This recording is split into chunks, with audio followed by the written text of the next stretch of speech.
Good evening and welcome. We are back after a short hiatus, really. And we have, what can I say, a cracking panel once again as we live to dissect the joys of being a Manchester United fan. There's nothing on earth better than being a Red. And here we are today to discuss it. And if you were any part of Twitter, you would have seen already what I have named this wonderful three. So let's start over there with the guy on the left, the season ticket holder himself, Mr. Andrew Wall. How are you, sir? Yeah, all good. Slightly happier today than given the last 7 days that was at Manchester United. So all good. Feeling good about the result? Yeah.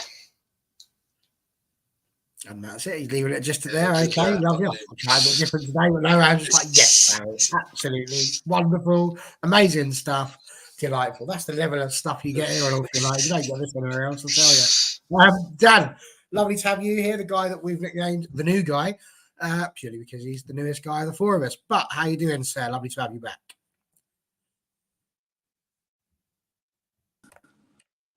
Happy to be back. Thanks for having me.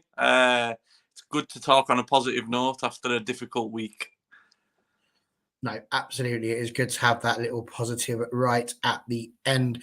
And of course, the OG, the original, Mr. Stuart Willie, just there below me. How are you doing, sir?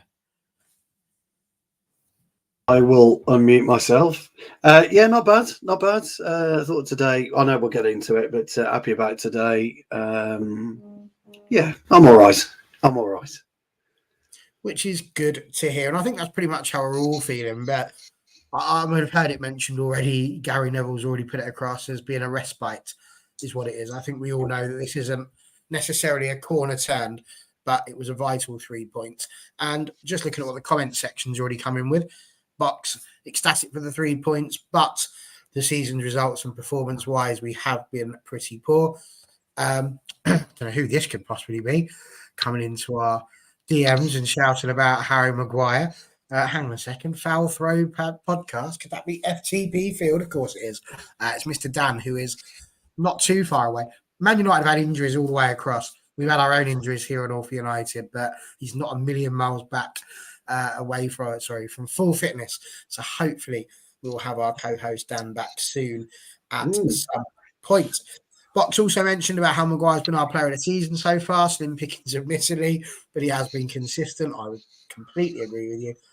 And the Bouncing Off the Ropes podcast, good to have you here, says poor performance first half and a bit better, but 3 points should help us. And Andrew, I think this really is sort of where we started with, was that idea of, as I say, it is a respite. It is 3 points. It's a vital 3 points. It keeps us in with hope, and it's, as we all know, it's the hope that kills us. That the top four is still within reach, which it is if you get on a decent run. But you know, what's your take on the 3 points today? Because there was a goal, I'm sure we're going to talk about it early doors, which is tricky when it comes to being disallowed. But just as a general result, how important do you think the 3 points is today?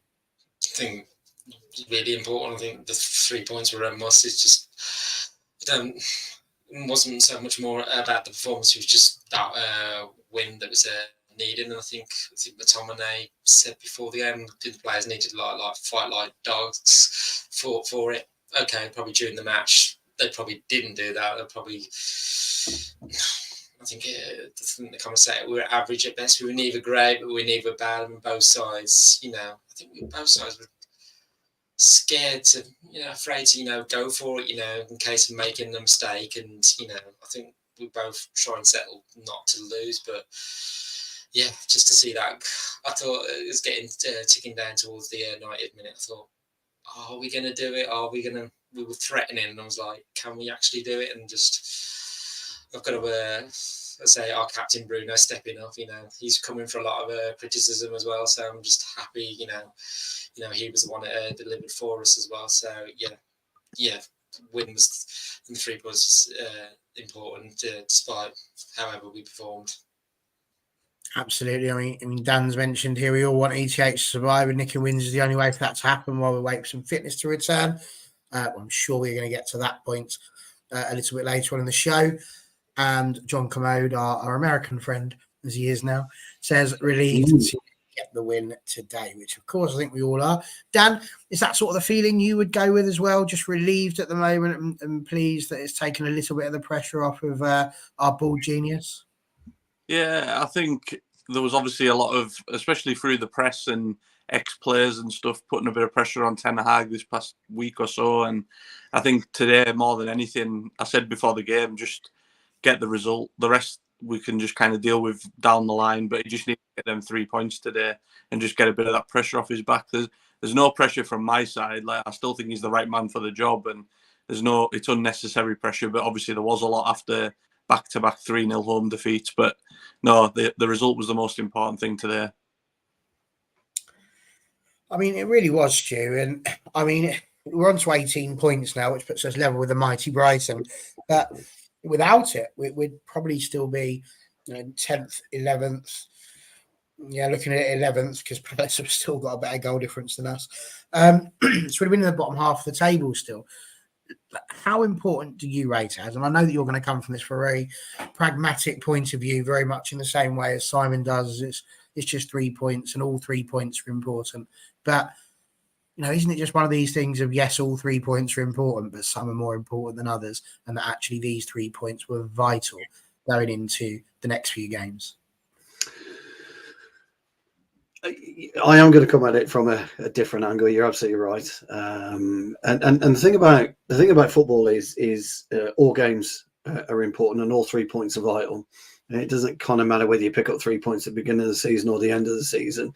You pick up 3 points as many times as you can during the season, which is where you finish. So a lot of people are looking at where we are, how we're playing, and they're associating the two as a must-win. And football is always a must-win game. Every time you attack the opposition, it's a must-win game. And anyone that says it isn't, shouldn't be playing football because it is.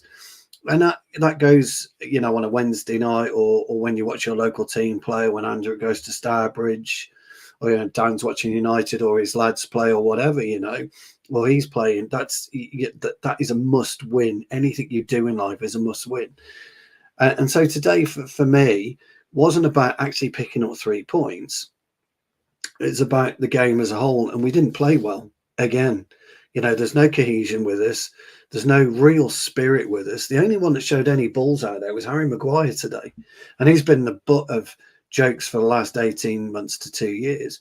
And the lad was playing 60 minutes with a concussion. You could just tell by his eyes and his face. I mean, it was unbelievable, and yet he was absolutely solid today. So I think what the thing that I take out of it is, and if I'm a player and I'm walking off that pitch, I'm happy we got 3 points in the bag, but there's questions. You're still asking questions. As soon as you get in there, you're chucking your top off. 1-0. Jesus Christ, how many chances do we create? Why didn't we cross the ball here? Why didn't we do this? Why didn't we do that? Hoyland in particular will be fuming. Absolutely livid yet again because of his lack of service. And I know Garnacho tried. I thought his game is going to suffer at the minute because he's having to track back and he's having to cover our fullbacks. Wan-Bissaka had a tough reacquisition to the game, didn't he? Willian had him on toast really for most of the game, and Willian's not the greatest player on the planet, and Wan-Bissaka is better than what he produced today, and Dallo just gave us his normal vanilla performance. I think what Ten Hag will look at is that we didn't lose the game, and I don't think Fulham really pushed us and pressed us too much. I thought Paulinho, it's not Paulinho, is it? It's Paulinho. I thought he was outstanding. I mean, he really is a specimen and a player. He would do wonders for our midfield. He really would. But when you look at what did we really have to soak up, we didn't have to soak up a huge amount. I know Anana made a couple of decent saves. I mean, Connor put in a group chat, I wish Anana would learn to push it to the left or the right rather than into the 18-yard box. But I think ultimately we were relatively comfortable in many ways. A lot of people won't agree with me, but when you look at football through the eyes of footballers, which we all are, and people in the chat are all footballers as well, you kind of understand that we were quite comfortable. when you look at it from the outside, you think, fucking oh Jesus, again, we didn't play particularly well. But you can be comfortable in the game and still play poorly. And that's exactly what we did. We were comfortable, but still poorly. And when you look at the goal, I know you'll want to analyse that later, but look at the effect that Palestri did. What Palestri did to Robinson. You know, Robinson was looking around for Anthony for most of the game because he couldn't see him because, you know, Anthony was, I don't know, a ghost again, you know, for whatever the phrase is. When Palestri came on, Robinson had a problem. He was as quick as Robinson for a start. He was as aggressive as Robinson. And that's what allowed that ricochet, that melee in the final, in their penalty area to happen, because Robinson had a problem for the first time in the match, really. And then, of course, when you look at what transpired, the way that Bruno took it, made two players crash into each other, which I thought was quite funny. And his curling effort, I can't believe Leno didn't save it, really. I mean, it's a fucking poor effort by the goalkeeper. But the job of you as a team is to score more goals than the opposition. And that's what we've done today. So he hasn't got a lot of time to get back and prepare. If it was me, I'd have stuck the lads on the plane tonight to Copenhagen, ready for Tuesday. And he's got a decision to make of what he does. But yeah, that's about the best I can describe it, really. Probably it didn't make a lot of sense, but it's the best I can describe it. You always make sense to us, Stu, always, because we listen and hang on every word you say. So absolutely spot on. We are going to go to Connor's point, though, because it was early on in the game and it could have been a much different game. We talk about it, not having too many chances, Fulham not doing as well as perhaps they could have done as well. But is it fireworks night or something? Either that or a cat wants to get let out. But yeah, early doors, 8 minutes in, we score. And as seems to be the case this season, I mean, there's a lot going on about how we've had more things disallowed, more overturned decisions for VAR and problems that have caused us, problems, in terms of conceding goals or chalking goals off. I know that Connor's been really angry about it on his Twitter.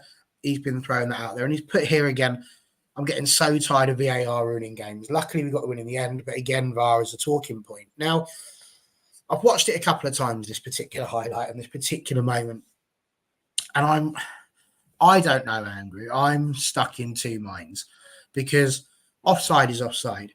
The problem is, a bit like with handball, what are they calling offside anymore? Because they've changed it little bit every single year. There was an occasion where if you were offside when the ball was kicked, but you weren't active, you could be inactive for a bit. But then if you scored, you were active again because you were offside at the first point of it. Then they started mugging that around and changing it about. And that's what they're doing again. Now, we've hit a point here where a ball's been put in perfectly. Garnacho's not offside. That's not debating. He is absolutely onside. He gets the ball, he puts it backwards. Scott McTominay scores. Now, Scott McTominay looks offside when the free kick is taken. But that's not the reason it's disallowed.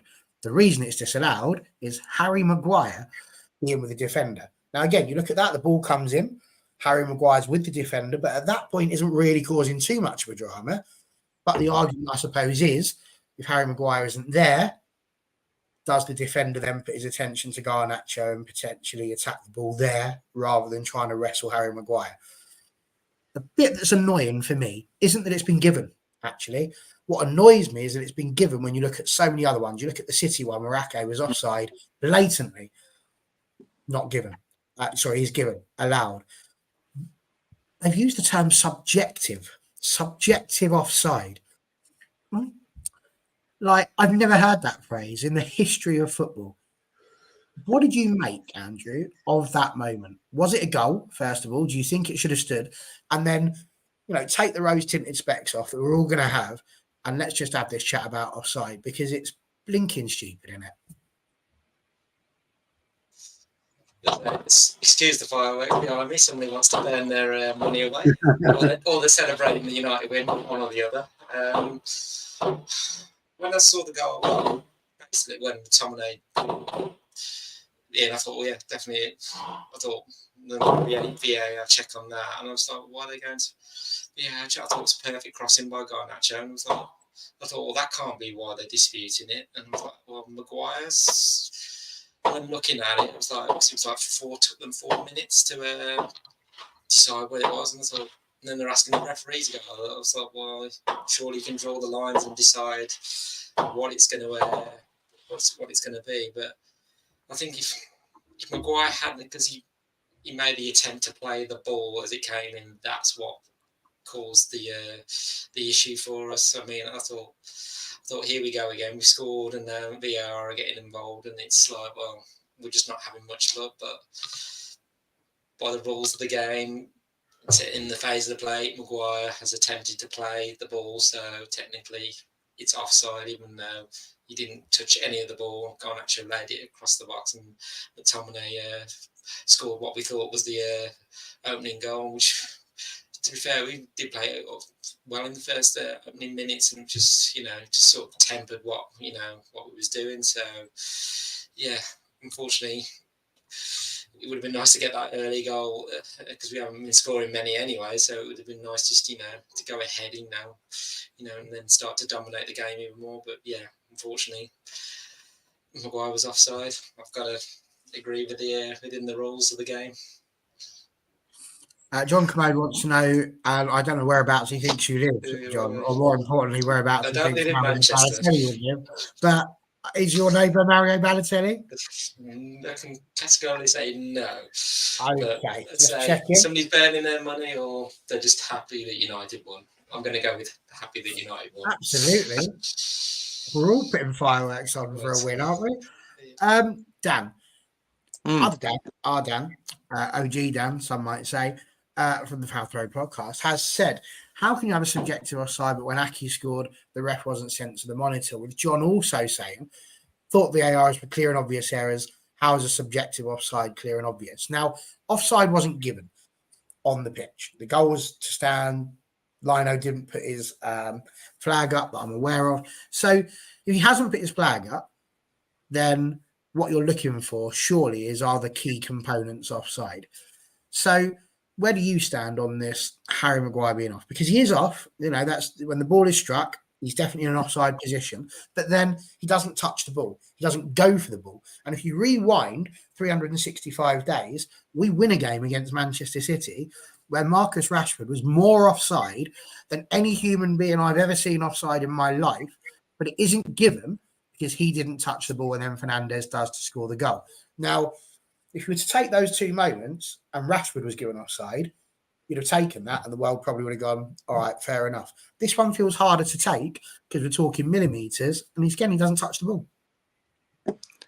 Yeah, for me, I feel really strongly about this, and anyone who follows me on social media will see I post quite a lot about the standard of officiating in the country, and it's absolutely shocking. Every weekend, it's not just our team, it's numerous teams. I've seen Wolves got a raw end of a decision again this week. We're talking like teams could get relegated with these bad decisions. For me, the game is shocking, full stop, but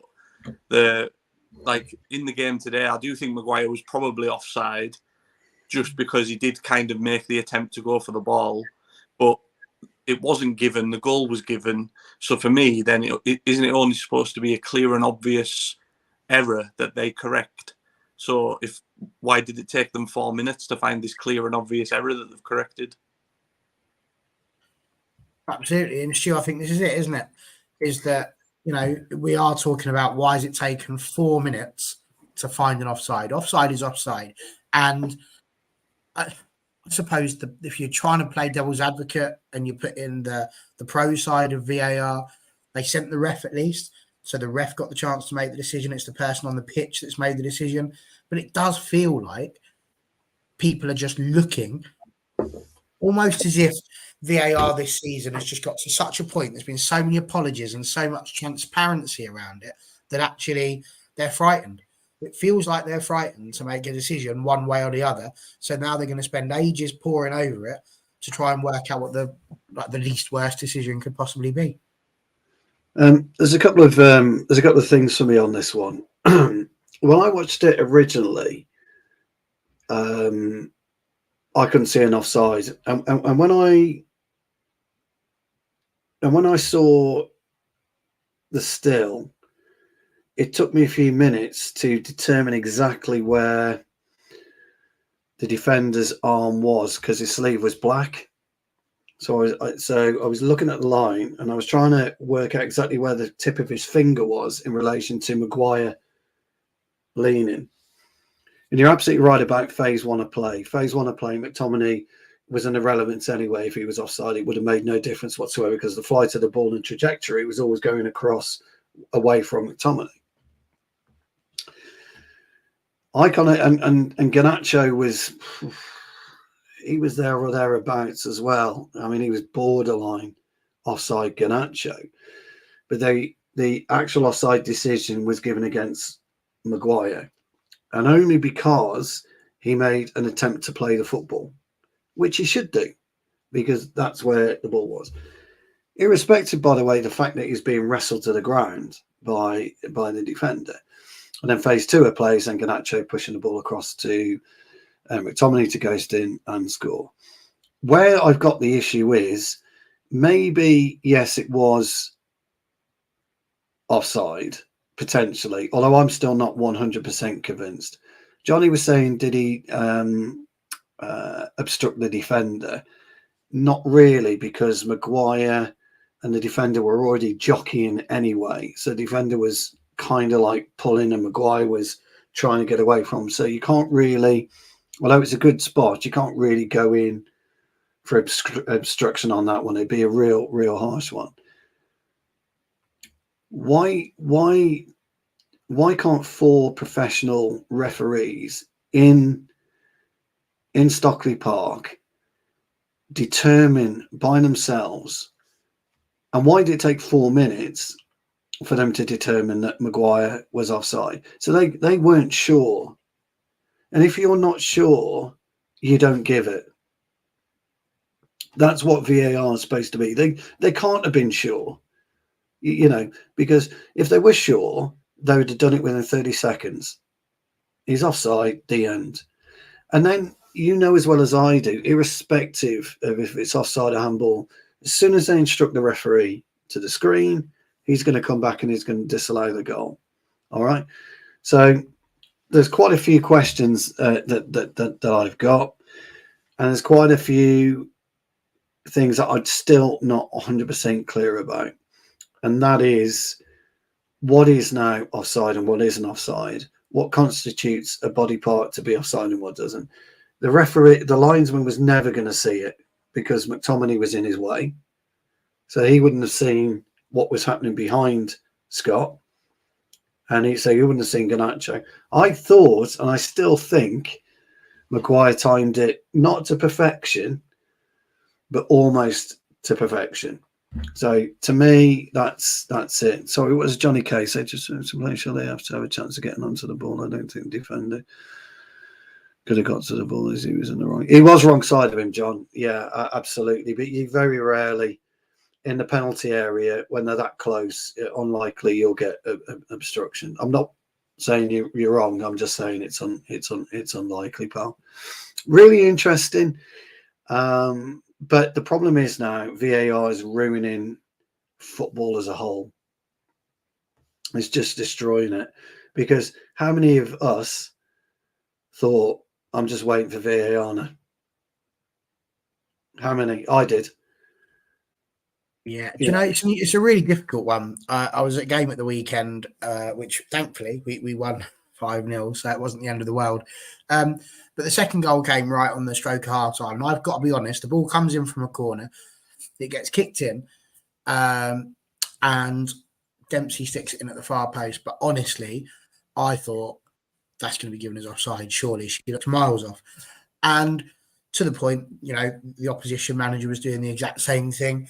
And when I looked at it on the video, you know, because we record these goals from behind the goal as well, from the moment the ball is struck, she's on, just about.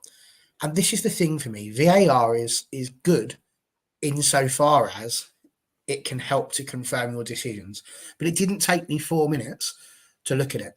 You get a still from when it's kicked, you look at it and you go, right, what is offside? And I think the problem that VAR's brought in now is that it does have these referees questioning themselves. And if you go back to like American football, they do it, they show you it, they talk you through it, they tell you what the decision is, and then you just have to get on with it. And what I find interesting about American football is they're very rarely wrong. Like you don't get this level of discussion and anger and antagonism from all the people watching American football, because the decisions aren't in that situation. They're not as questionable because it either is or it isn't. The most questionable thing you can have there is whether or not they've got possession of the ball. Have they had hold of it? Do they have control of it? Here in England, what are we doing? We've had offside. We've been having this game now for over a century, and offside has always been offside. It's not been the hardest thing in the world to prove. But now they keep on. I remember, you must all remember as well, chaps, when they said the benefit of the doubt is going to be given to the attacker. I've not seen the benefit of the doubt being given to an attacker in offside, I don't think, ever in football. No. I've not ever seen it. And that's what spoils the game. At the end of the day, people come to watch goals. That's the whole point of scoring it. It's an invasion game. People want to see goals. When you rule them out, the most ridiculous of things. By the way, people are having a go at the Newcastle goal today, saying it looked like it was out of play. Now, I don't know from the angle that they're talking at. But my argument with that would be, even if it is, it's millimetres, centimetres. And actually, the people that are defending should be able to deal with it in the same way that they should have dealt with our one that was ruled out. There's too much fine margins. We want the right decision, but we want the right decision based on the right evidence. What we don't want is a Crown Prosecution Service full-on investigation, getting all the witnesses in and all of that sort of stuff for the matter of millimetres. We just want you to confirm what's on the pitch. Is it right or is it wrong? Is it blatantly wrong? And if it's not, I can go away. That's the point for me, Baz. I don't think that was blatantly offside today. It can't be. That to me is the key. If it was for a penalty or something like that, I can see them having an argument. Because he could do the same thing. He could be sitting again, well, I think he's pulled him to the ground. And you'll be going, well, no, actually, I don't think he has. That makes sense. Is he in line with the bloody last defender? Is an easy one to do. The rule is the rule. But should Maguire, I don't. It winds me up in that respect, I think. Is there anything else anyone wants to add on that?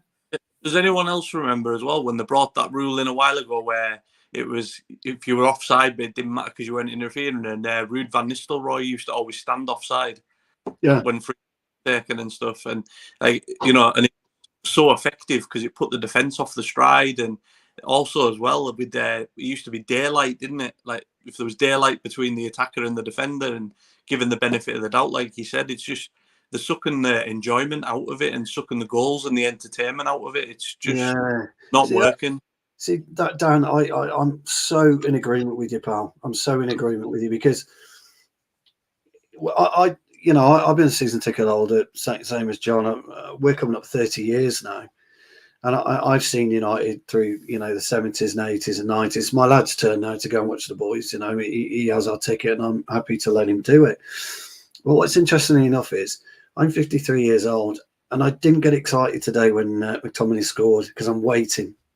I'm waiting to see what's fucking happening. And I'm amazed McTominay went off and started celebrating. Because you're going to, sooner or later, a player's going to absolutely lose his shit on that pitch. Somebody will lose his shit and they'll strike somebody. They'll just lose it. They'll have enough. They will snap with what's happening because it's just normal human emotion. It's not about being aggressive, being a psychopath, being anything. It's just normal. And then we'll get fed up with it. Players will get fed up with it. Fans will get fed up with it. I'm not going to bother going anymore. Why? Because it's fucking... And there needs to be a decision made in the summer, where they ban and take VAR out of the equation until they get it fucking right. And the only way they're going to get it right is to have VAR referees only. The ref in there today was that Australian guy, Jared, whatever his name, a Premier League referee. But he was there today. What were you doing there? Why weren't you reffing? Why weren't you out on the pitch reffing somewhere? You shouldn't be stuck in VAR. So we need VAR trained officials if you're going to keep it. Okay, and that's all you do. You don't ref on a Saturday and a Tuesday. Jared Gillett, that's it, box. Jared Gillett. You stay put. Your VAR only, and there's got to be consequences for these. You know, Anthony Taylor was dipped down to the Championship. Why? Big fucking deal. Dip you down to the National League and put you out for 3 games. He'll be back week. I'm not sure the National League want them. No, well, you know, I'm just being facetious, but you know, I mean, the bottom line is, where is the accountability? And you're right. You know, teams will lose millions, people will get relegated, but somebody, I swear to God, somebody will snap on that pitch one day when the ref goes, because when the ref starts, jogging over to the screen, you want to strangle him, don't you? Yeah. He should have the balls to turn around and say, "I'm not going to the screen. I've given the goal. That's it. You're finished." Something's got to give. It really has. I wouldn't have the 4th, the 4 at Stockley. I genuinely wouldn't. What I would do with them is simply say this: managers should have the opportunity to challenge. I don't think that's right. A bit like they do in American football, and I don't want it to turn into American football, but the system works. And that is, something happens, they don't agree with, they go, no, hang on a second, check that. The referee, because let's be honest, that's the only one that really matters, should then go to the screen, look at what they're looking at. They've got somebody whose job it is to provide them with the images. They look at it. Does that change my opinion? Is there something in that videos there that I have not seen, that I have missed? No, brilliant. It doesn't need 700 replays. Just have a look. No, that's it. Now, if they're right, they get to keep their challenge. And if they're wrong, challenge goes. Yeah. So the managers aren't going to sit there and go, oh, well, I'll just throw a challenge in for the sake of it. They'll have to be sure and serious themselves. And if they're that upset, they've then got the ability to do that. I think the problem we've got now is it's being refed in 2 places. And that's not that helpful at all. You've got 6 people potentially. You've got the 4, that are there for the VAR potentially, the 2 on the sidelines, the 4th official. There's too many cooks. And the broth is being spoiled. So, that's it for me. I just think that's where they need to go with it. Maybe not. John says the problem with VAR is they look for a reason to cancel a goal. They literally only need to look at Garnacho being offside and whether McTominay was. Nothing else needs to be looked at. I mean, yes and no. I mean, if there's an obvious obstruction or something, I can get that, but there clearly wasn't. And NT goes, they should change it so that if anybody part of the attacking player can play the ball with is in line with the last defender, it's onside instead of toenails being judged as an unfair advantage. I tend to agree with that. Didn't they change that? I remember a few years ago, I think this was when Jack Grealish was playing for the Villa. I can't remember who Villa were playing against, and VAR got involved on the goal, and I think Jack Grealish's heel by an inch was just offside, and I think there'd been a few other incidents that season said, we're going to adjust the line slightly so we give the advantage to the attacker. But I don't think that's been such as the case. But I remember that incident from like a few years ago, and it was like, it's ridiculous. An inch of your heel was like offside. Yeah. Give the advantage. Which is what NT seems to say here as well. They changed the rule for offside handball so many times over the last decade that no one, including the refs, really knows the rules now. Scenarios. It's IFAB, isn't it? What is handball? I couldn't tell you now what handball is. No. Either. But if you go to some of these foreign leagues, it's just if it hits the hand. And that's it. Well, I would rather have that. I would rather have that. If it hits your hand or from elbow. You can't argue with that. Does it hit the hand? Yes, it does. Well, then that's it. It's the done. end. Yeah, I would rather that. I would. Yes or no, black or white. There's none of this great. Did they mean to? Has it come off of his heel? Did it come off someone his 5 yards away? Yeah, I know. Just did it at your hands. Yes, well, then it's a free kick. Shut up. That's it's like FIFA, and it's either FIFA or IFAB saying about broadcasting what the referees are saying on the pitch, and said, well, we don't want to do that because it will cause pandemonium. But then if they're explaining the decision, then we can. Yes, we might moan and groan it goes again, but at least we're aware of what the process in the decision was, and like, okay, then fair enough. But yeah, I'm sure it was one of them two that said, so this week saying, we're not looking to do that. It cause mayhem in the stadium, but try it for 1 or 2 games, or try it in the Champions League. I would. Mm. Try that Yeah. on broadcasting referees' decisions. So yeah, and John Commode agrees with us as well. I think VAR can only work if it works like cricket and tennis. Give each team a couple of challenges. If they get it wrong, tough luck. Absolutely, I think that is probably the way to go. But there we go. So that's VAR, well and truly slaughtered, as we knew it would be. Let's start talking again about the slightly better part of today, because really there were two massive talking points. The first was the goal that wasn't given, and the second was the goal that was. 200 appearances for Sir Bruno Fernandes, and he scored again. Andrew, I get annoyed on Twitter. I really do, because you just get so many people that are positive and negative, and I get that everybody has opinions, but it's like when you're watching the telly, you just switch stuff off. When it's Twitter, you're forced to scroll past it at the very least, and it's frustrating. But I look at Bruno Fernandes, 200 appearances, 67 goals. He scored as many as Norman Whiteside, and he was a forward/midfielder, and in less games. He's not quite as good as Thomas Reid from 1928 to 1933, who scored 67 and 101. What a guy he was, apparently. But what do you reckon, Andrew? Bruno Fernandes, Stu says it should have been saved, but he's done it again. Like, if you had to count how many times it was Bruno Fernandes that pulls us out of the absolute mud, it'd be ridiculous. Yet still people don't think he's captain material. Yeah, I think it was it. I put a Instagram post out earlier, and I think David Hare replied in the comments saying, "You're not the right captain," and the emoji with the zipped up mouth, saying people are questioning, should he be captain? Like, need to shut up and look. It's not that say you can say whether he should be our captain or not. I'm fully behind him. Yes, maybe the way Ten Hag went about, getting rid of Maguire as captain. But look, you look at Maguire now; he's just come back even better. Maybe not having that captaincy under him is, it's just released the pressure off him. But definitely, Bruno saved Ten Hag today as well, because the game seemed to be gone when it looked like it was heading towards a 0-0. And what I have to applaud is Palestri's involvement in that goal as well, because literally chasing down Robertson and literally was going around in the box, and I think he got another tackle in as well. And then Bruno was moving the ball one way and then the other, just trying to shake off the Fulham defence. I think it did take a slight deflection on the way through the shot. So, yeah, the Fulham goalkeeper maybe should have saved it, but then did the deflection just catch him out slightly? But I'm thinking, who cares? It went in, and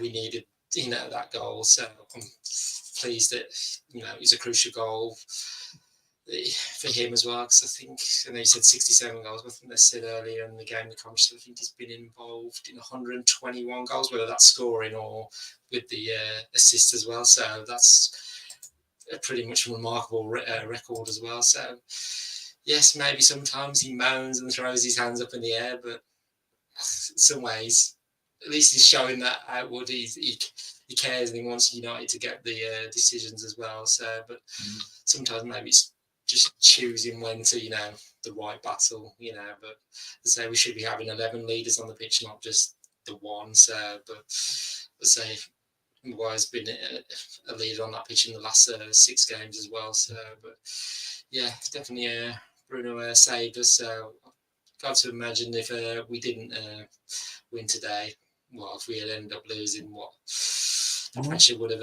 increased so much more. But like I say, we're in a tough period at the moment, so I'm saying we haven't seen, despite the win, we haven't seen the performance we wanted. But I think there was a banner in the away support saying, "Oh, play like you mean it." So did they?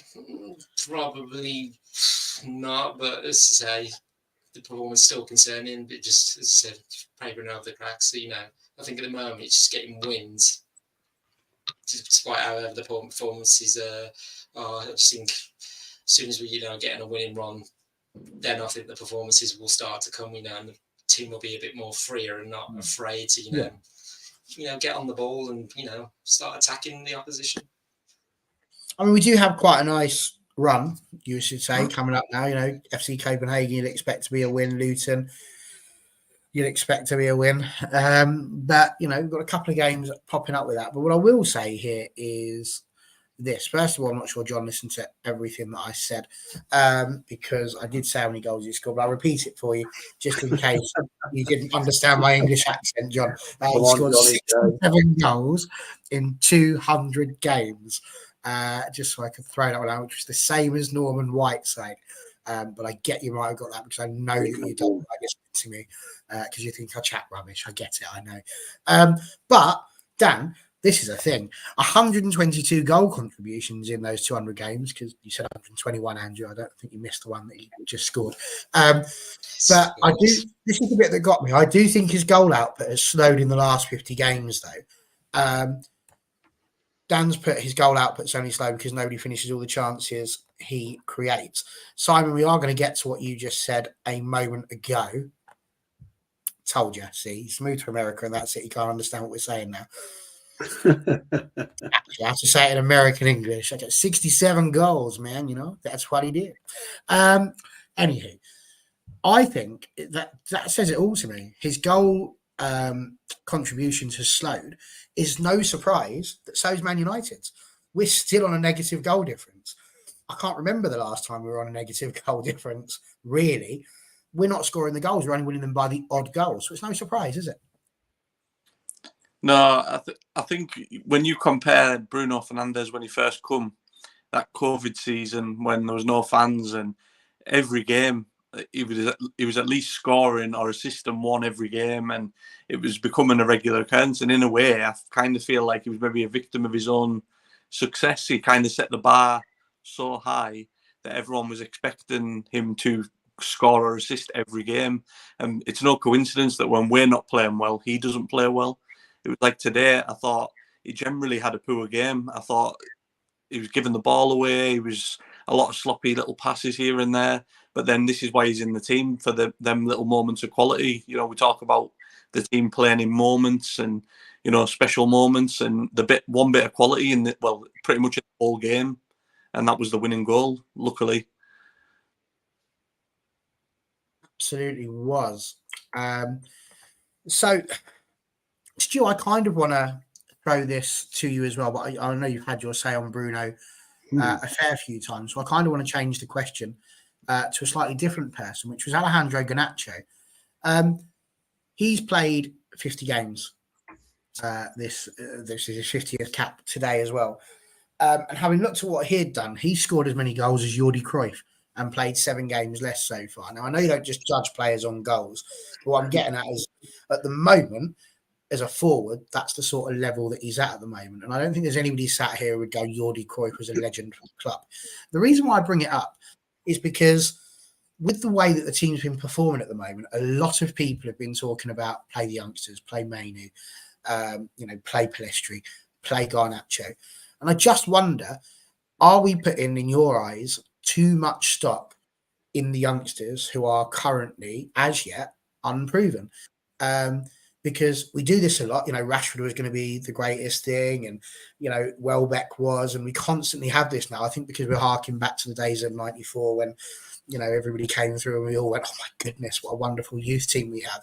And I know we want that, but I just wondered from your point of view where you stood on that part. If you want to talk about Bruno, of course you can, but I wanted to get your thoughts on that part. I'm a bit torn really on that one because I'm always of the opinion if you're good enough, it doesn't matter what age you are. Mm-hmm. The problem with Manchester United is, and people, somebody asked me the other day about James Garner. Why didn't we keep James Garner? And there's been other players as well, but let me say the path to Manchester United's first team is fraught with danger, especially to any young player right now, because we just aren't stable enough as a club. So you'll never be able to be the best that you possibly can while playing with Manchester United's first team right now at this point in time. That's not always been the case, and it won't be the case moving forward. But currently, right now, it is. So you're not in a stable environment for like a Rico Lewis, for example, to flourish at Man City or at James Garner flourishing now at a more stable club at Everton, just as two examples. And so this is a problem that Mino is facing, the problem that Hannibal is facing, and players that will come before them and players that will come after them, just in this crucial part of our club's history. I've seen Mino play, Dan Gore as well. They're both wonderfully talented footballers. Andres Pereira, now he's not thriving at Fulham, but he's in a stable environment at Fulham. So Box makes a good point. It's a good one to talk about. But the interesting thing is that Mino is a wonderful talent, so is Dan Gore. But if you're going to put them in this toxic environment, which they're playing in on a regular basis, they're not really going to grow. And a simple analogy is flowers. They start the seeds and they blossom. Unfortunately, our seeds won't blossom under this current climate that we're in. So I would shelter them more from them and push them more towards a loan period away from the club until we get this ownership thing sorted, and that Ten Hag is given the time that he needs, which by the way is an extra 3 years. He needs 5 years to work at this club, and then bring them back as they kind of agree, get on with developing their own game. And the other thing is, footballers today, they're so used to having everything done for them, they can't develop as men. Back in the late 70s, early 80s, you became a man a lot quicker. So Bobby Charlton became a man at 17. He had to, with what he went through. Wayne Rooney, they became a man because he had no choice. If you're going to come to Manchester United, you can't be a kid. You've got to be a grown man. And our players, these younger players, are not in the environment where Beckham, Scholes and Giggs came through. There's not that. You wouldn't look around in our dressing room, for example. Yes, there's Casemiro there, Champions League Casemiro, Champions League Varane, blah blah blah blah blah. But you wouldn't look around them, and there wouldn't be any fear in your eyes about what would happen if you don't perform at training every day, or you don't perform on match days, or you give a simple 2-yard ball away, which Jesper Blomqvist would famously tell you that Roy Keane destroyed him, and rightly so. That wouldn't happen today. Now, are we in a snowflake society? Don't know. And I do think that potentially, if Ten Hag kind of gets his way, whatever he wants, because I think we're all unsure as fans exactly what he wants, but once he gets his way, and he can then find a clear path for the likes of Mino to flourish, because I think he's a wonderful talent. I mean, I was on a show with you, Barry, where I criticised Iqbal for doing a round-the-world turn in a pre-season match, and I did it for the right reasons. He wouldn't have got away with that with certain players in the team, and he shouldn't get away with it today. And that's where we are, unfortunately, with that kind of cycle of where we are. Just touching on Bruno quickly. Who's captain material? Look, it really doesn't matter to me. I've got to be honest. And I know I'm in the minority on this, by the way. And I understand people's opinions. They feel a captain's important. I don't. I don't think a captain's really important. I think team camaraderie is more important. Team connectivity is more important than a single captain. Captain now is more symbolic gesture rather than a necessity in a football team. I get why. Look, I get why people like captains, and I haven't got a problem with that. But it's more symbolic gesture. Bruno today didn't do a great deal, but he popped up where it mattered, and you need that. Every team needs that. And if he pops up again on Tuesday and he plays rubbish, he pops up again on Saturday against Luton and he plays rubbish. Who cares? Just keep popping up, pal. Keep popping up. Yeah, 4 foot. That's kind of what I was getting at. I totally agree. That's what I was getting at, mate. Lovely. Andrew, I think you wanted to say something about Garnacho?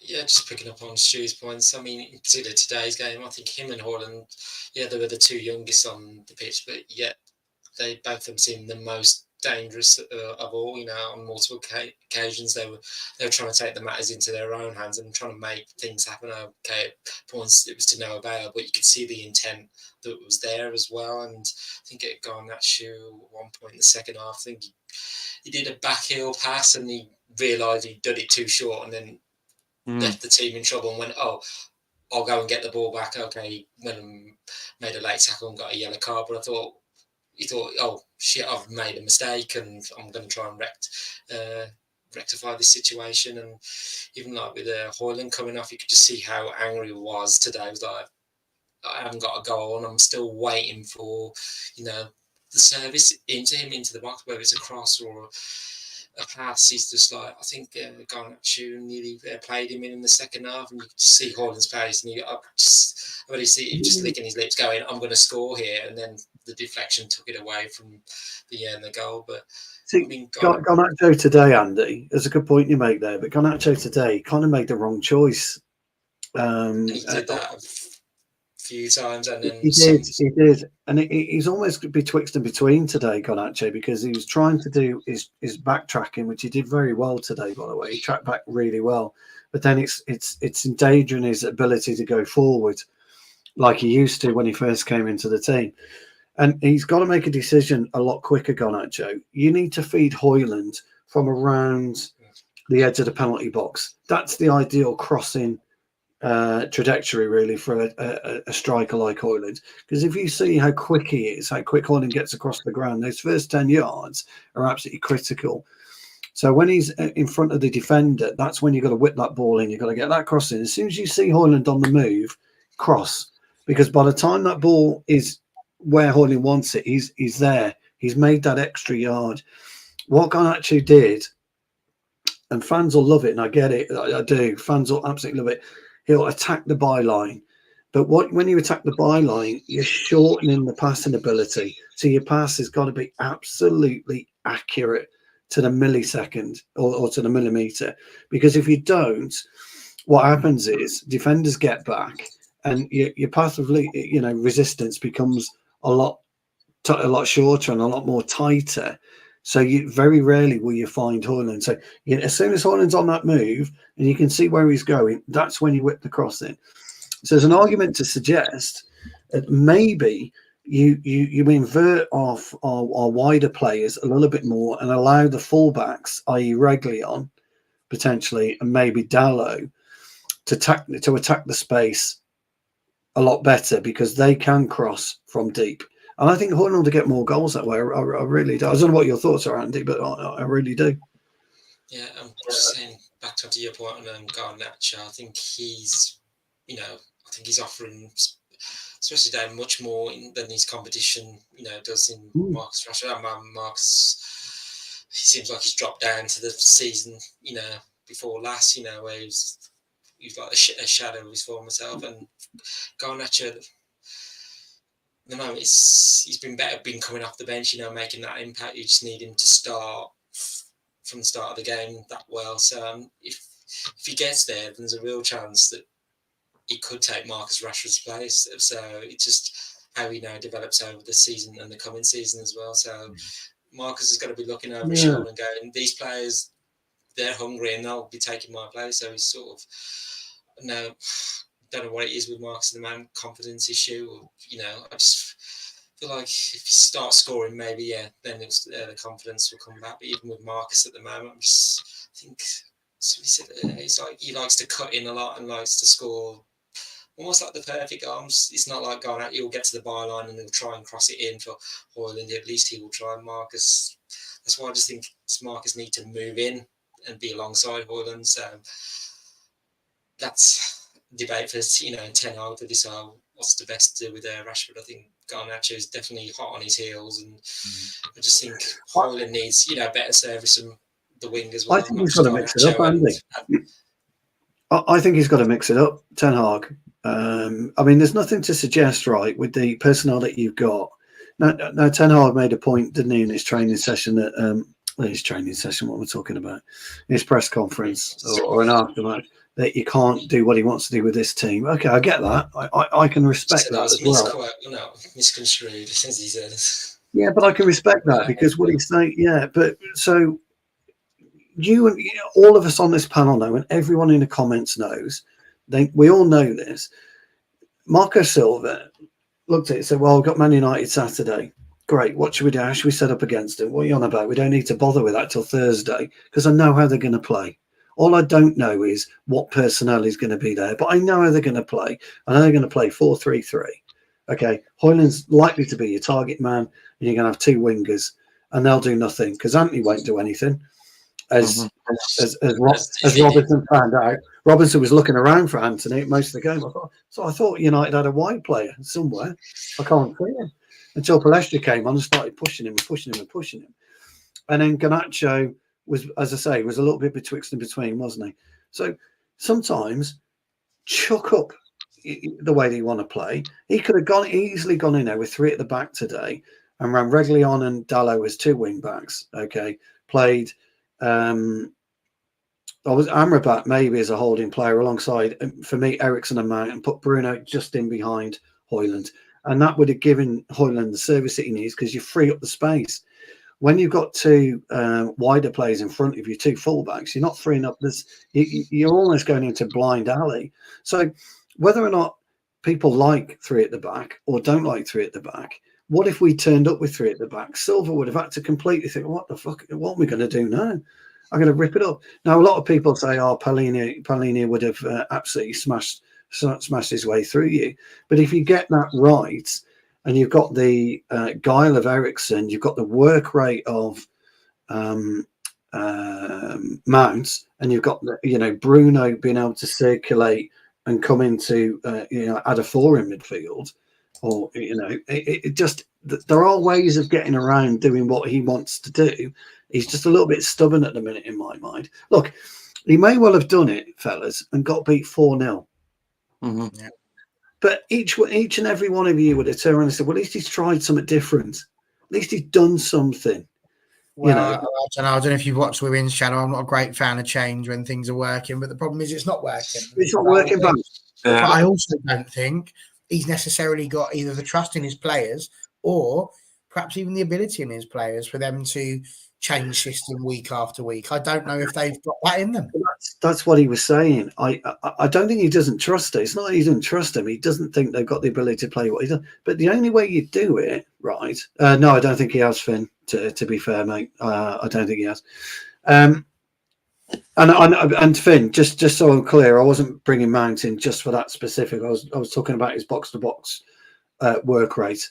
And being able to transition the ball and defend, that's why I'd have had him in there.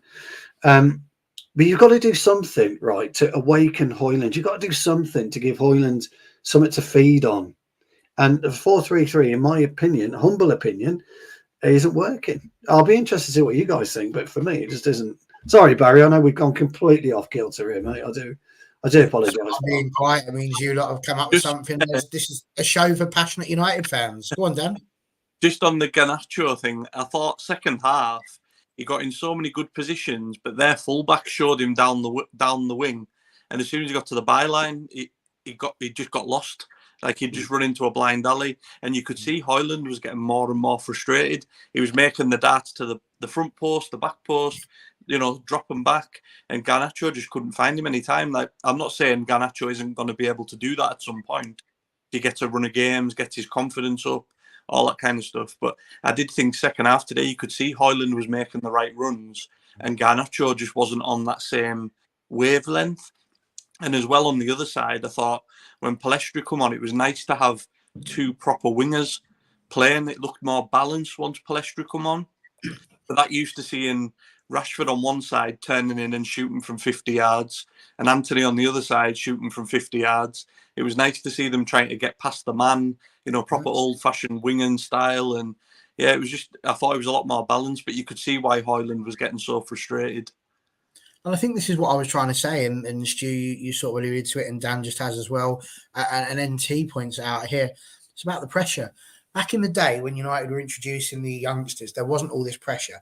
If we played them in the Carabao Cup or the Rumbelows Cup or whichever cup we want to call it, the Coca-Cola Cup, as it always used to have so many names, it didn't matter if we went out, if we lost to Ipswich. because it wasn't the trophy that we were hanging our hat on. You know, we were going for the FA Cup, we're going for the Premier League, we're going for the Champions League. So, yes, it was annoying because you think to yourself, how are we not beating Ipswich Town? But we got over it because we knew it was blood in the youngsters. We knew we were giving them an opportunity. We knew we had bigger fish to fry.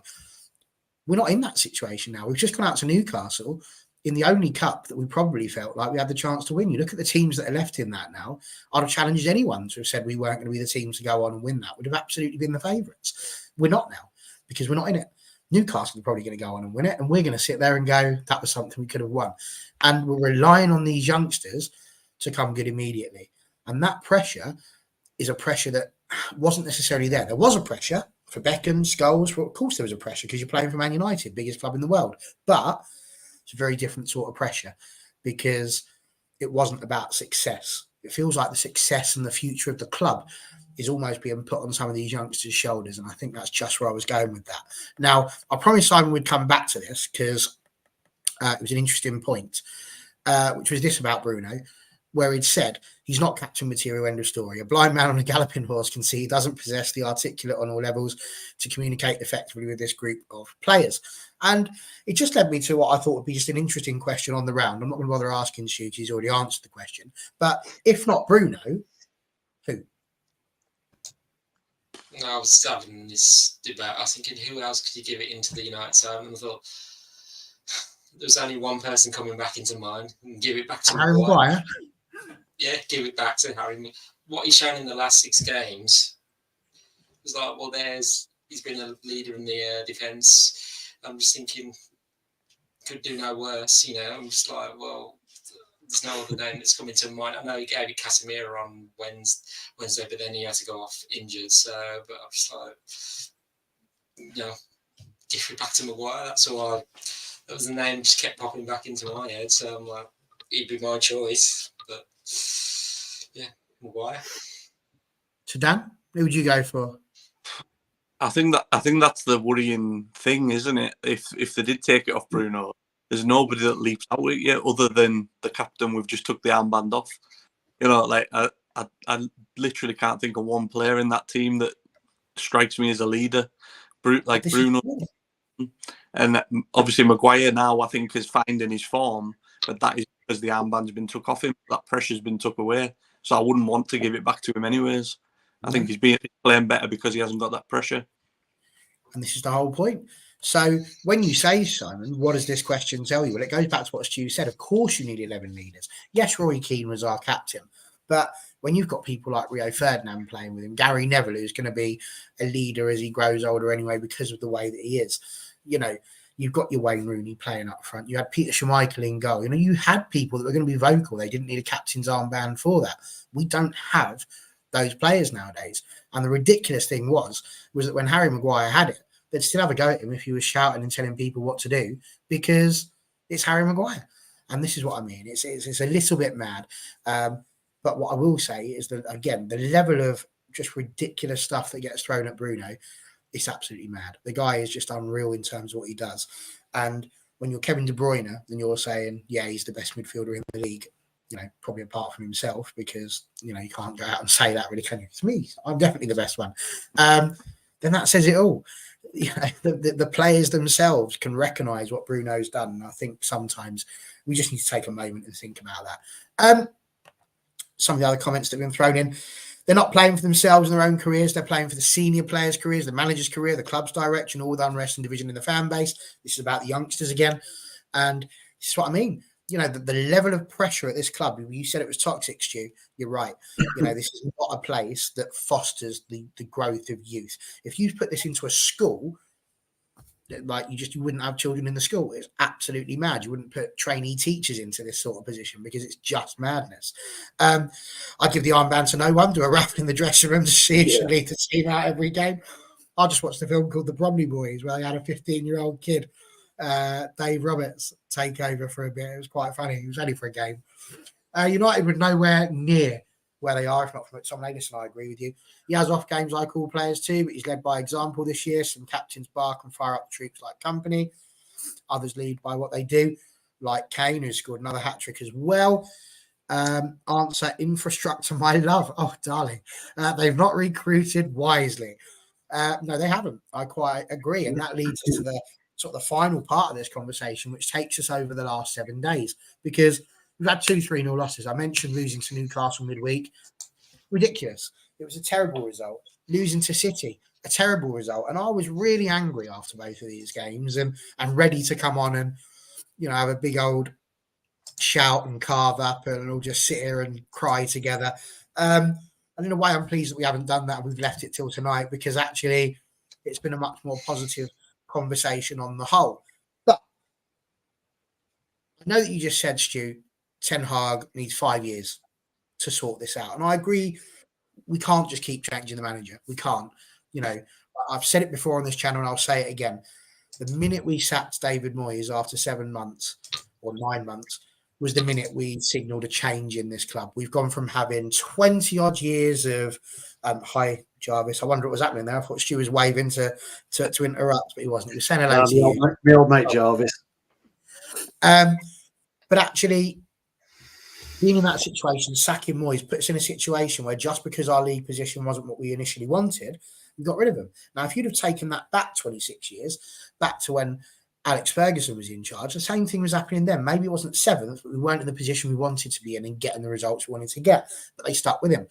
That was the one thing that Ferguson said when he stood in the middle of that pitch. You've got to get behind the manager and stick with him. Didn't do it. Got rid of him.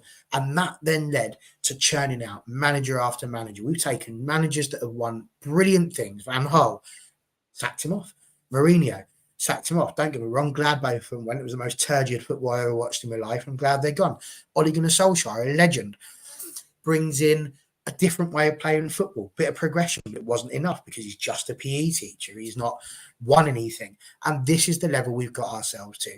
Rangnick, he was pants, so I'm really not bothered that he didn't get given the job on a long-term basis.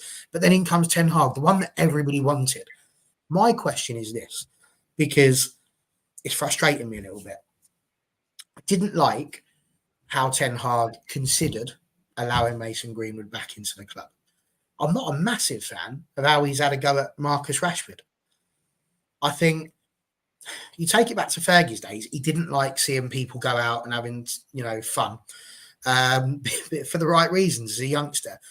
Rashford being out for his birthday feels a little bit different than just Rashford going out for a general booze up. He's out with his mates celebrating his birthday, and I don't think anybody should ever have to apologise for celebrating their birthday. Is it the right optics for the club? Absolutely not.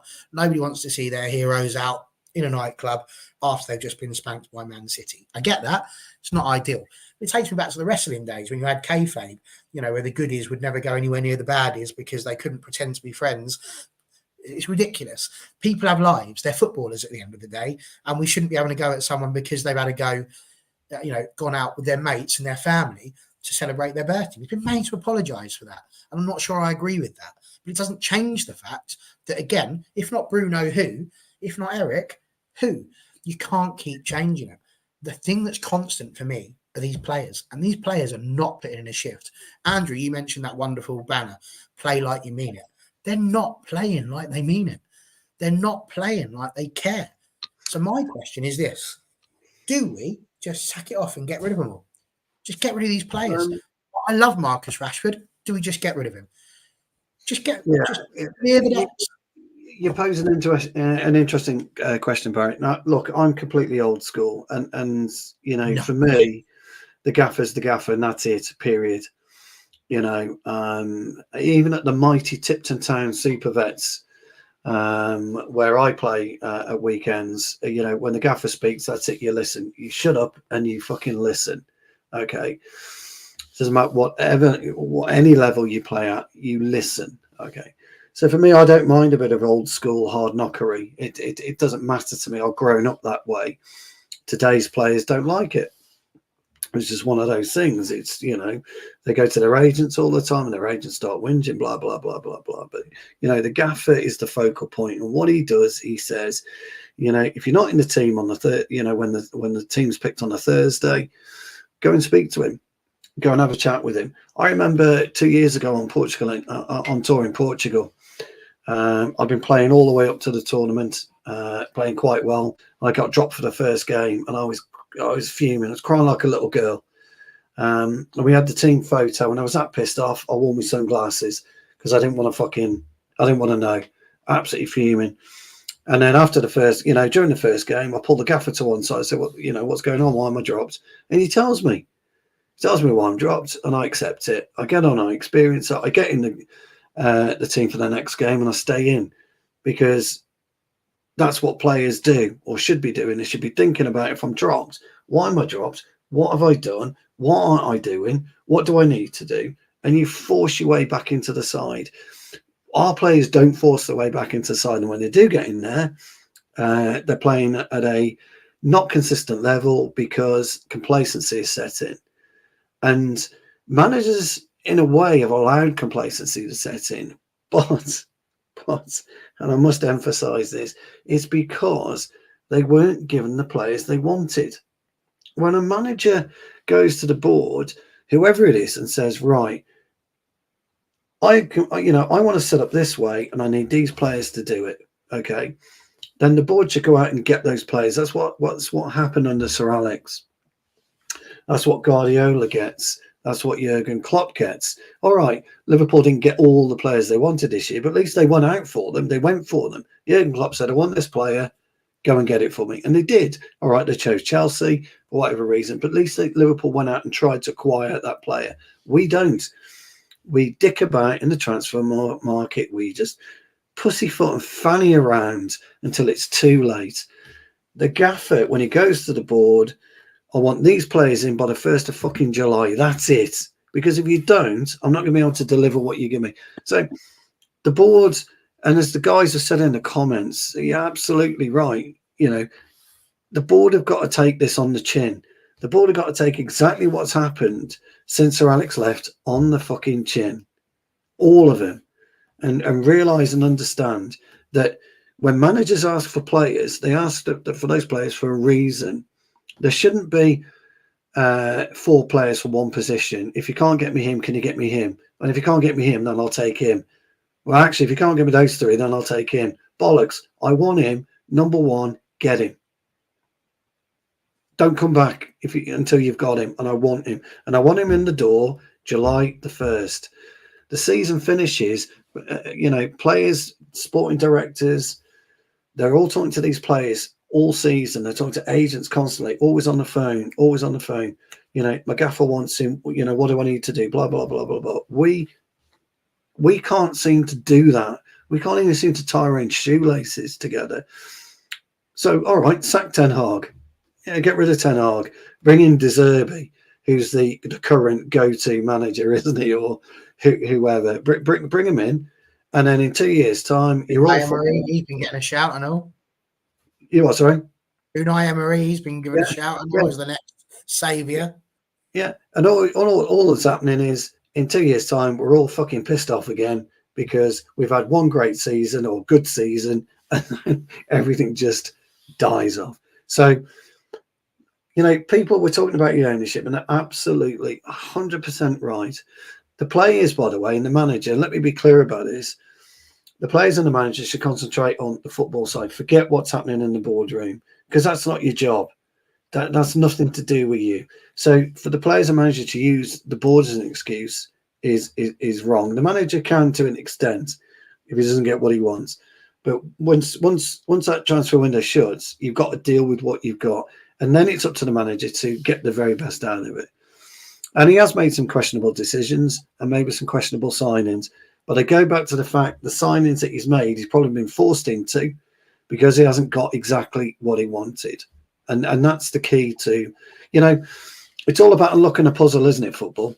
When you cross that white line, your team has got to unlock the puzzle of the next team, of the opposition. That's what you do. It's like a Rubik's Cube. How am I going to get through it?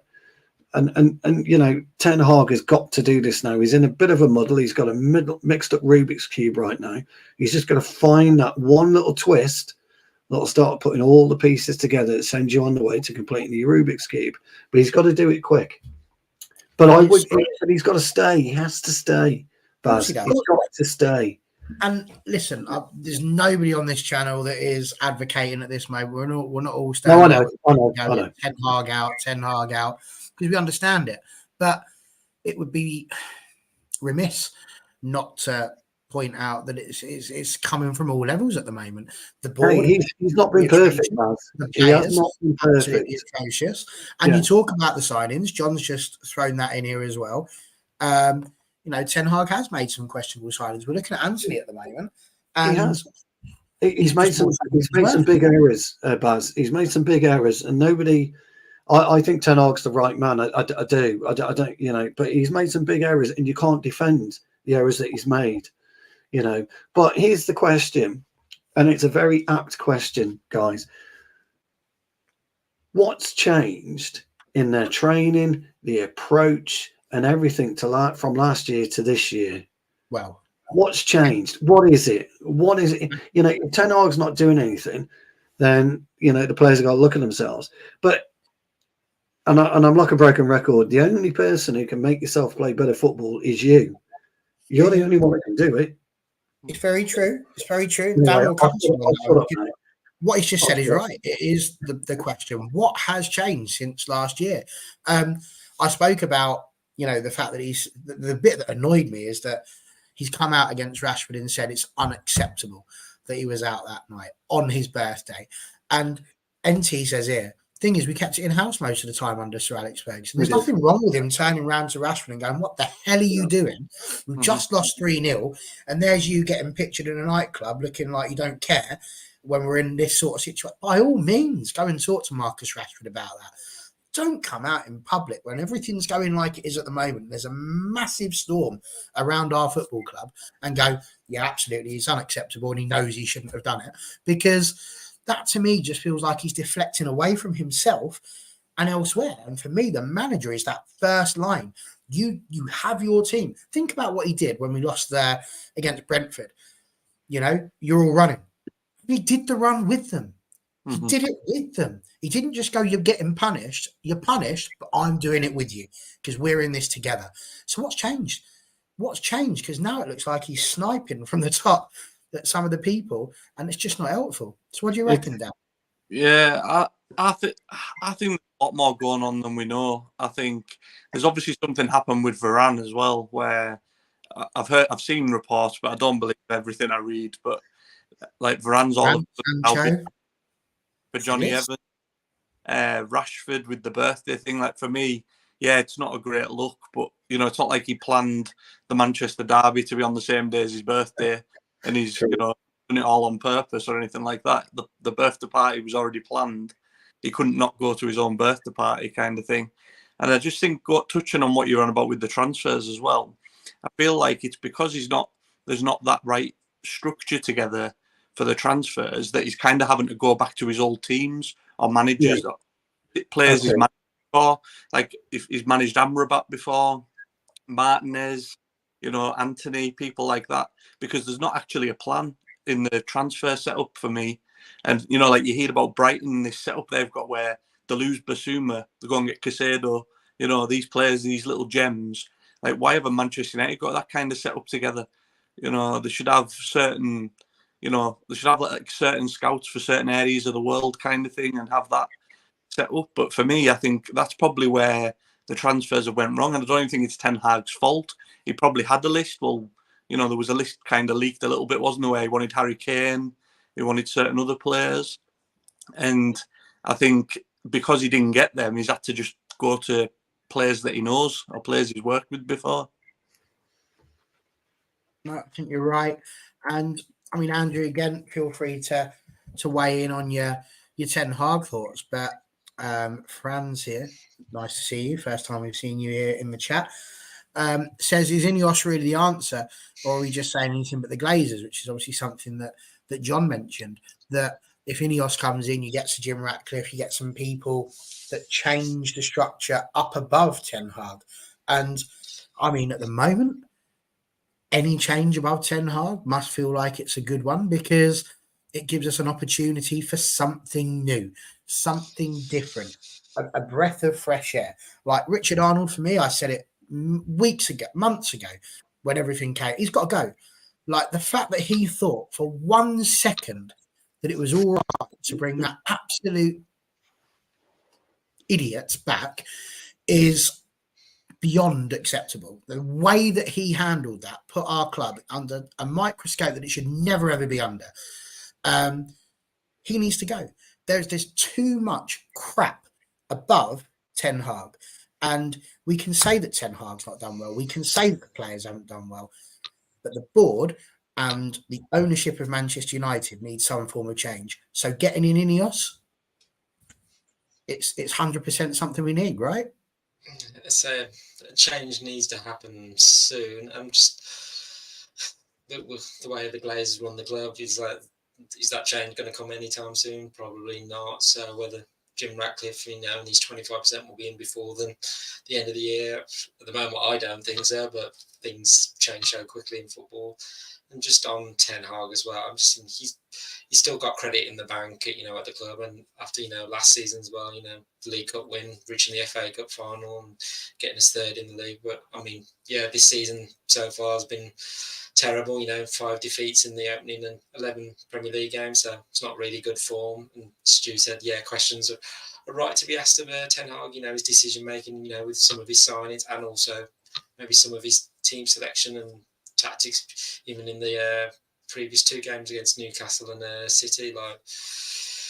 So I think on Wednesday, I think a fan was criticising Ten Hag in the second half, and I just turned around and said, look, you can criticise Ten Hag, he's not immune, but criticise those players for the performance they're giving on that pitch. And Man United have many problems, and the pressure's growing on Ten Hag, and hopefully that pressure can go away. But if it doesn't, then it's almost like Ten Hag is at risk of becoming one of the problems. But look, he's got some mitigating circumstances against him as well, which I know we've got a few injuries in the defence. We've had those off-field issues and the distractions, with the ownership of the club as well. Also had the football operation of the club's being run as well, and obviously they asked Ten Hag about it, and he's reluctant. He's not one to make that as an excuse. He just, as he knows, he's judged upon the results he gets, and as United, that should be delivered consistently, no matter what's going on, above or outside the club as well. And before the City game, we had that at 3 games on the spin, but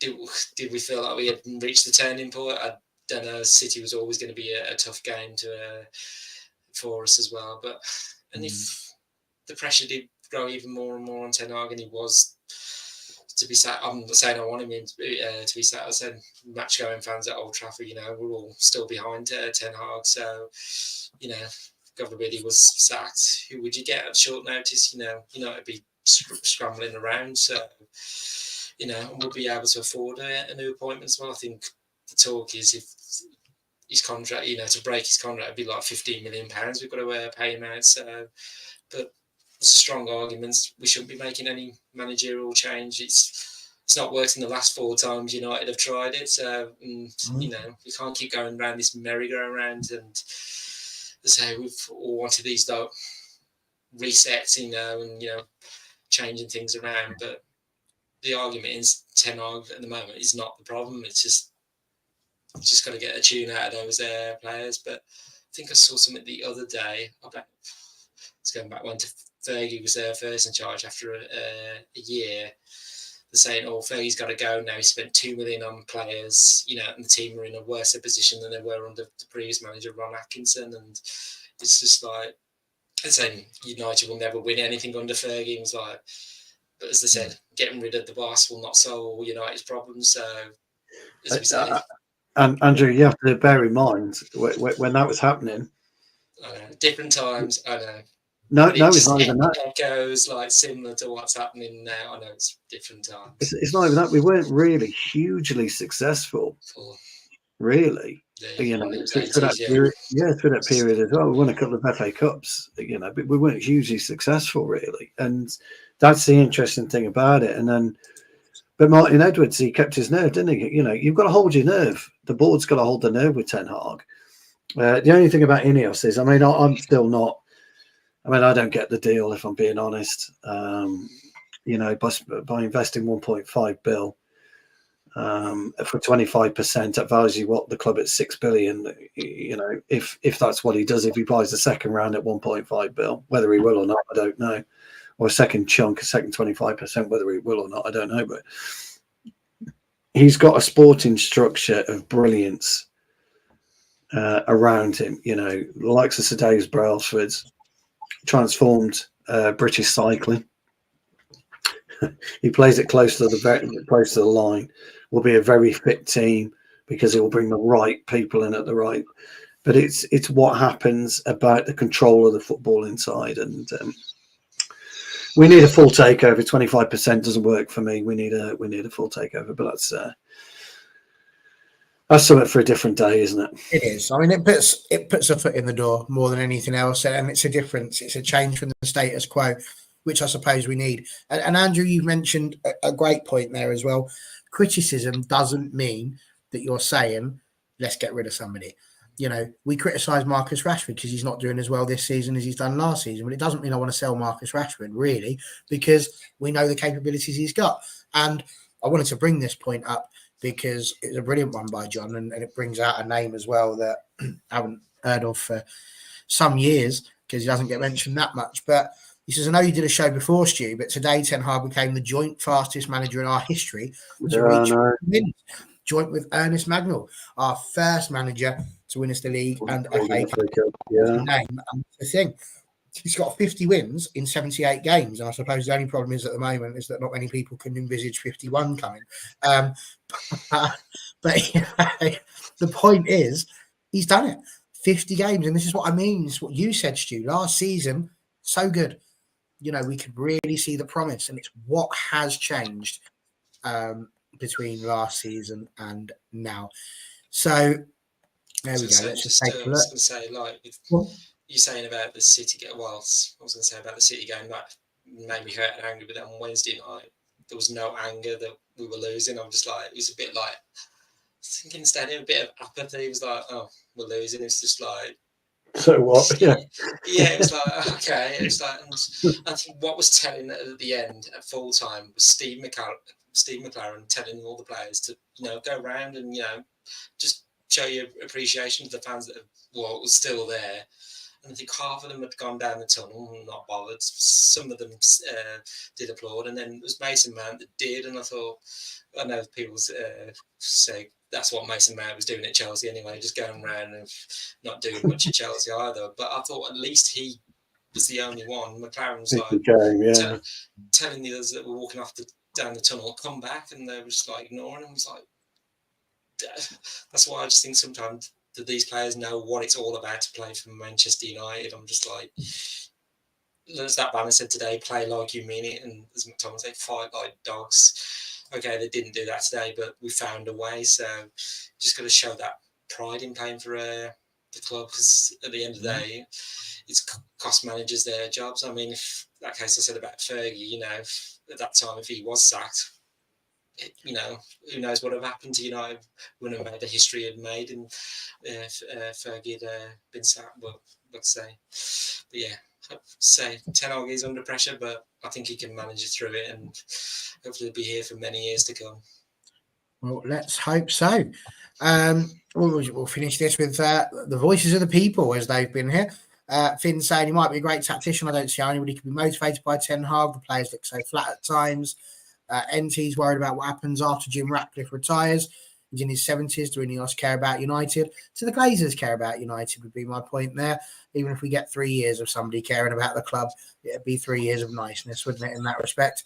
Johnny K, rumours are Ineos won't control the sporting structure. If we get Mitchell, it's amazing how often his name gets thrown about. It would be encouraging. The issue is, will Glazers grant that power? Arnold should go after how he handled the MG decision. I completely agree. That would be the case if Jim Radcliffe gets in and sporting operation, the footballer Richard Arnold would be set to leave, and that is the given. Yeah, they'll bring another video. Yeah, yeah, that's what I've read, saying he would go. It's like building, you know, the handover. Well, the handover. Yeah, Johnny K talking about friction between Arnold and the Glazers is a rumour. which might be interesting. NT saying he thinks that ECH is perhaps too direct and too honest for most of our players. He's probably also fed up with their lack of commitment and will to fight for the club and each other. I completely agree. They're not showing their way to be, but equally, as a manager, you're not going to get the best out of your players if you make them feel rubbish. So it's that delicate balance, which is why he's the manager who's paid millions, as opposed to us who make nothing for sitting here and, telling him what he should be doing. So there we go. I think he will go when in your start. I don't think there's anything else really. Is there? Tony Vizzi's number 50 coming, Barry. So let's hope for us all. Yeah, I agree. But yeah, players that are on deals that are too long, they're getting paid and staying no matter what, is absolutely a problem. But there we go. So there we go. It's been what a 90 minutes that's been, I tell you, but it's been more exciting than the dross that was served up at 12:30. What I can't guarantee you is that as we've hit 90 plus one, what I can't give you is the absolute elation that you probably had when Bruno Fernandes stuck that ball in the back of the net. So perhaps we can give you that elation by saying it's over now. That's it. It's the end of this. And maybe will be what makes you cheer so you can make your way to bed with your cup of hot chocolate. Dan, we'll just give you a moment if you want to shout out your daily podcast. Yeah, great. Thank you. Yeah, it's called Be the Best Version of Yourself. It's available on Spotify. It talks about my issues with gambling addiction, epilepsy, mental health, and just ending stigma around that subject. Excellent. It's a good listen. So if you get a chance, get it on your phone or your iPad or any other tablet or whatever you like, really. I don't really care. Put it on whatever you like, as long as you can hear it. That's great. So well done. Stu, absolute pleasure to have you on again. Thank you very much. Thank you. Pleasure. Thank you. Andy, thank you as well for popping around, and thank you all in the comments. Thank you all. It's been a cracking show. Brilliant messages and just good chat, which is what we want from this. We've all had a great time, but now it is time to go to bed. I'm not going to do Jack and Ori, but we are going to put the outro out. See you later.